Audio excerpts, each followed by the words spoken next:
So welcome, John. Good to be here. Thanks. So crystal ball for the next 5 years in the ICT industry. That's a long time in ICT, but let's try and push it out a bit. Yeah.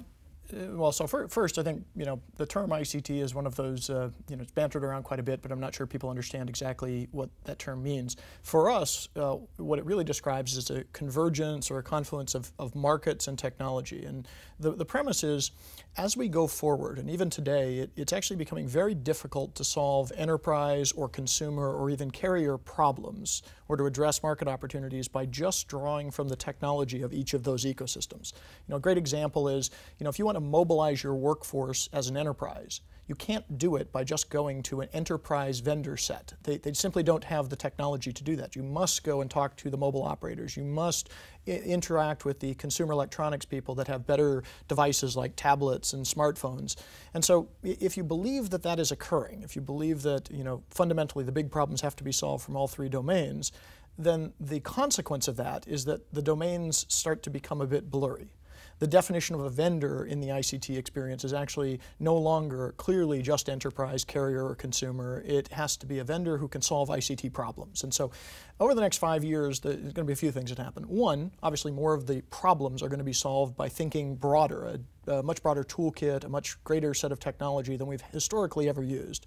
But secondly, the composition of the industry is going to change, where we're going to see the rise of new players or bigger players, companies like Huawei, that are actually expanding from being what they were, in this case a carrier technology company, to what they are becoming, which is an ICT company that actually has the breadth to deal with carrier, enterprise, and consumer technology to solve a problem for either a carrier, an enterprise, or a consumer. And so that will be a profound change in terms of toolkit and industry composition, but it's also going to be quite exciting because, clearly when somebody gives you a whole new set of tools to solve interesting problems, you can be a whole lot more creative. So the consumerization of IT we hear a lot about. There's clearly more than hype there, but how specifically can enterprises really embrace this trend? Yeah. So a couple weeks ago, I think it was 2 weeks ago, I gave a keynote at Interop in New York City, which is the big enterprise trade show. And the discussion there was introducing this concept of ICT and how the industry was evolving. But I ended it with a bit of guidance. And the guidance was, as an enterprise IT professional, for instance, to navigate the ICT world, you have to start to think differently. You have to actually change the way you approach certain problems. And so as some examples on this, we talked about things like security. In the past, in the enterprise, security was trying to protect and lock down and isolate all of the technology that you own that represents the solution you use in your enterprise. But the minute the solution transcends the boundaries of your enterprise, it includes the mobile broadband network, it includes people in the home, it includes consumerized technology, you can't protect them in the same way. And so you have to rethink, what are you trying to protect? In this case, are you trying to protect the session? Are you trying to protect the data? And when you take a fresh look at it, you start to consider different approaches to things like security.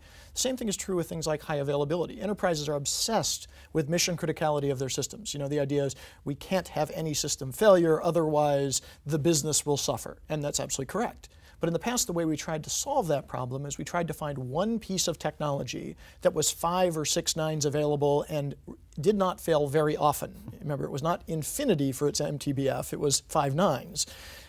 As we go into the ICT world, we get an entirely different set of tools which actually allow us to think, again, differently.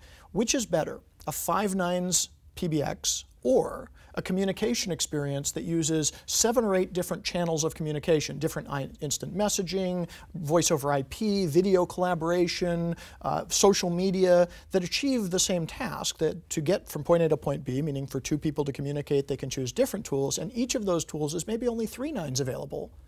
But the result is, if one of them fails, who cares? Just move to the other one, and you'll continue to have the conversation. And so, again, that's a radical rethinking of how we operate in the enterprise world, but in the ICT world, it becomes an inevitability.